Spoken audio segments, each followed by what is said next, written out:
I was recently looking at some of my first videos and it felt like I was actively trying to make stuff that was unwatchable. Like this. You know why this is in black and white? Because it was an artistic choice? No. I overexposed every shot and had no idea how to fix it. My early videos were bad, full of shaky handheld shots and blown out highlights, echoey audio, awkward cuts, janky pacing. It was the full nightmare package. If you want to feel instant shame, just rewatch something you made 10 years ago and try to guess what the hell you were thinking. Spoiler, you won't, because you didn't know either. But here's the thing. Those disasters taught me how to make something halfway decent. I learned by screwing up a lot. And while that pain made me better, it also wasted an absurd amount of time and energy. I kind of wish I could invent a time machine and travel back to give that younger version of me a few key lessons. But if I had a time machine, I'd probably just do something unhinged, like go back in time and punch my high school nemesis Carl Snyder right in his stupid face. That kid would probably be really confused that he was getting knocked out by an adult time traveler. Yeah, no, this is definitely the unhinged part. Anyway, I can't help past me, but maybe I can help present you. These are the video production tips I wish I knew sooner. Not gear talk, not abstract theory, real, battle-tested, creator in the trenches stuff. Whether you're just starting out or have been faking it for years like I did, and honestly still sometimes do. This is the stuff that would have saved me a lot of frustration. Just dive in.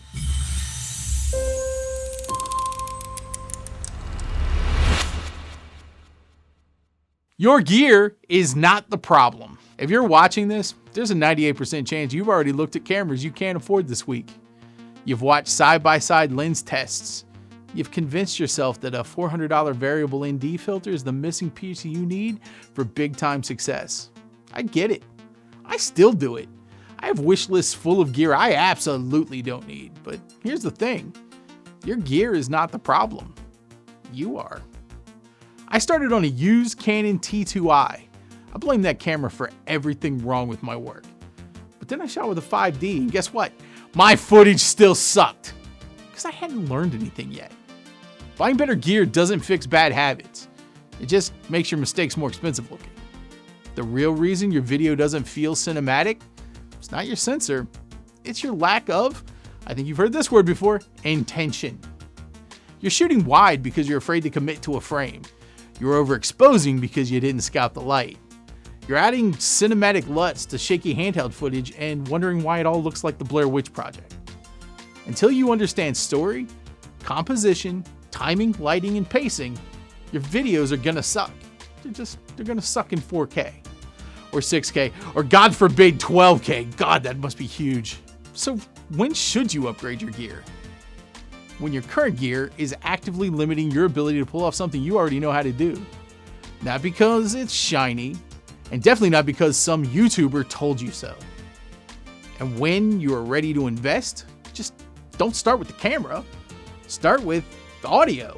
It matters more than image. Lighting. A $50 softbox can do more for your footage than a $2,000 lens. Education. Courses, breakdowns, feedback. Get out there and learn something. Repetition. Film more, edit more, publish more. Get out there and do it. And time. You just need time. Block out some time to suck. Block out some time to experiment. And take the time to review your work. Think about what works for you and what doesn't. Gear is a short-term dopamine hit. Skill is what compounds. Use what you have, then max it out, and eventually you will earn your upgrades and you're gonna feel so much better about yourself when you go out there and buy it. The most important light is the one you turn off. Here's a lighting tip you're not gonna hear from those RGB tube hawking TikTok guys. Turn your damn lights off. This took me way too long to learn. I'd walk into a room and light it up. Overhead fluorescents, practicals, ring lights, sunlight, and the result? Flat, lifeless lighting that screams corporate training video. And yeah, I've made a lot of flat, lifeless training videos. It pays the bills. Good lighting is subtractive. Start by killing ambient light, shut off overheads and block windows. Then start adding in the light where you need it with Say it with me, intent. Think about your shadows, your contrast, your subject shape. Even cheap lighting setups look cinematic if you're intentional. Then move to the background. Add a pop of color. Turn on that lamp after you've lit the subject properly. Light is mood. Mood is story. And we all know, my big thing, story is everything. Treat your lighting the same way you treat every other aspect of your story. It's just as important. And honestly, I wish I had learned it earlier. Editing starts before you hit record. Hey, we'll fix it in post. Worst words in production. And yet, I still say it. But let's be honest. Usually that means I don't want to deal with this right now. But will you be able to actually fix it in post? No, maybe not. You won't fix it in post. You'll cry in post. Early on, I thought planning was optional. I'd shoot and pray it made sense later. Sometimes I still do it. But at least now I always regret it. Real pros plan their edits before they shoot. Now I make a shot list, even a bare bones one. Outline my story beats, even for interviews or talking heads. Think through the audience POV up front. Always overshoot B-roll. I cannot say this enough. If you think you've got enough B-roll, then double the amount of B-roll. You're gonna need it. And while shooting, I'm thinking about how every shot fits into the edit.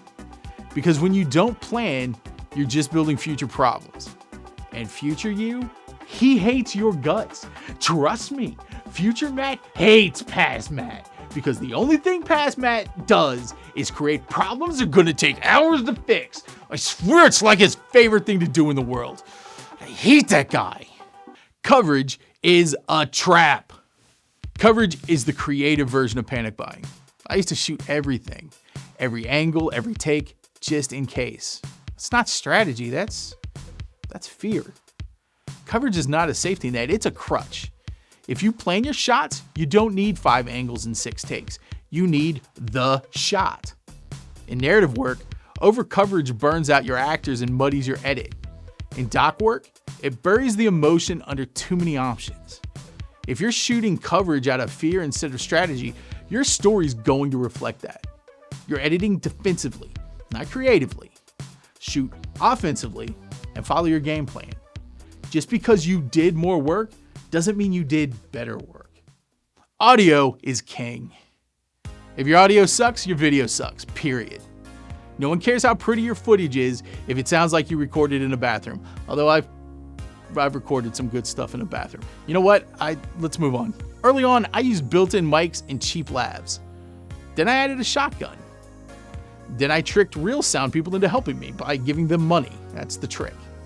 It was a game changer.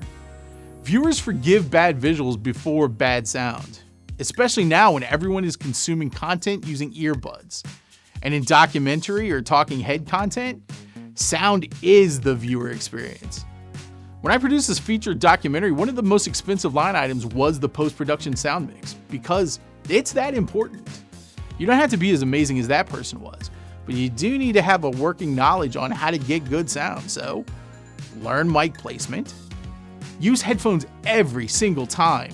I can't live without my cans. Monitor your space. And above all, clean it up in post. There's great AI tools out there that will help you clean up your audio. Bad sound turns great work into memes. Don't be a meme. B-roll doesn't stand for boring. Here's how you know your B-roll sucks. It could go in any video. Someone typing, stock footage of someone drinking coffee, a slow skyline pan, whatever. That's not B-roll, that's, I don't know, it's like wallpaper. B-roll should say something. It's not just filler, it's more storytelling. To upgrade yours, add a little camera movement. This is the time to break out that gimbal that a lot of creators overuse. Shoot through foreground elements. Sometimes I'll put something in the foreground just to make it look a little more cinematic.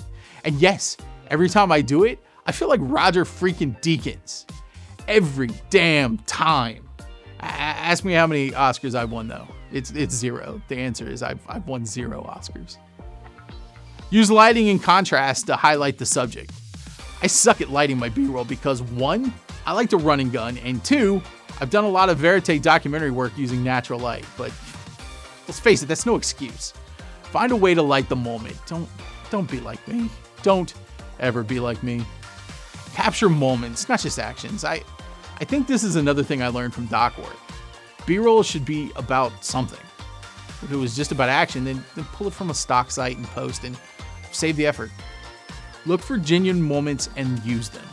Always pay attention to what's happening around you.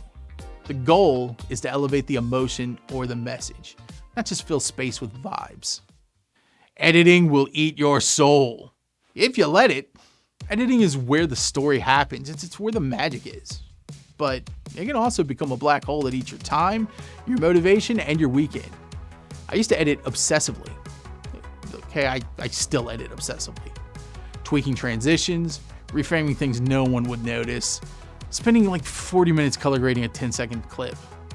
And that stuff is all important, but eventually you need to stop and put out the work. It's perfectionism, and maybe a little bit of procrastination too. The real win is speed and clarity. Set deadlines and hit them. Serve your story and not your ego. Because a finished video that's 90% there will always beat a perfect video that never gets published. Perfection is the enemy of consistency. And consistency is what you're shooting for, especially if that goal is to grow on YouTube or to actually keep those clients you fought so hard to win. Don't let your obsession get in the way of a finished product. Put that stuff out. It's supposed to be fun, idiot. Somewhere along the way, I clearly forgot how to enjoy this. I have a bad habit of running videos like a factory, obsessing over analytics, optimizing thumbnails, comparing every video to the last. And yeah, metrics matter, but if you're not having fun anymore, you're not gonna last. So here's your permission slip. Make some weird videos. Make dumb skits. Make something for you. This medium is supposed to be joyful. Do you see some of my more vloggy videos? Those are the pieces I enjoy making the most. They don't do as well, but I still do them because I like them. No scripts, no agenda, just me out in the world with my camera talking into the lens about God knows what. God, sometimes I don't even know what I'm talking about. But it is helping me rekindle the spark that I used to feel. The excitement of creating something and putting it out into the world. Most of the time they aren't perfect. Hell, I probably break every one of these tips when I'm making them. But they bring me joy. And if you lose that joy chasing performance, it'll all start to feel like a job you gave yourself. And worst of all, you won't even like your boss. Jeez, that probably says a lot about the current state of my self-esteem. So those are the tips I wish someone had drilled into my brain when I started. You can ignore them, that's fine. Or you can skip a few years of mistakes and keep your creative soul intact. If this helped you, then, hit those buttons like the like button, the sub button, the bell button, any other buttons you have. Just hit a bunch of buttons. And also send me an encouraging comment that will make me feel better as a person. I love that. But more important than all of that nonsense, get out there and make something. Even if it's weird, especially if it's messy, and even if no one watches it. If it's yours and you love it, then you've already won. No matter what the analytics are telling you.